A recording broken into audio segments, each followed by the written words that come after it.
ছোট বাচ্চা থেকে শুরু করে একদম বয়স্ক মানুষ পর্যন্ত সবাই খেতে পারবেন আজকের এই পরোটা। যাদের দাঁত নেই তারাও কিন্তু অনায়াসে খেয়ে নিতে পারবেন। দুটো সিদ্ধ আলু মেখে নিলাম, ওর মধ্যে 1 কাপ আটা, পরিমাণ মতো লবণ, একটু চিনি আর 2 কাপ জল দিয়ে ভালো করে সমস্ত কিছু ফেটিয়ে নেওয়ার পর দিয়ে দিলাম একদম মিহি করে কেটে নেওয়া পেঁয়াজ, গাজর আর টমেটো, কাঁচা লঙ্কা আর একটু গ্রেট করা রসুন, অল্প ধনেপাতা কুচি, একটু গোটা জিরে আর দুটো ডিম ফাটিয়ে দিচ্ছি।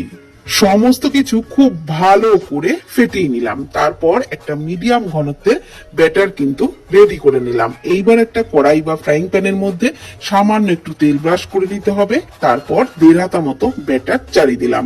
লো টু মিডিয়াম ফ্লেমে ঢাকনা চাপা দিয়ে এক পাশ ভেজে নিলাম, ওপরে একটু তেল ব্রাশ করে নিয়ে উল্টে পাল্টে দুটো পাশে কিন্তু বেশ লালচে করে ভেজে তুলে নিলাম। টমেটো সসের সাথেও পরিবেশন করতে পারেন কিংবা চায়ের সাথেও খেতে পারেন। যেমন হবে নরম তুলতুলে তেমনই কিন্তু দারুণ টেস্ট, অবশ্যই ট্রাই করুন।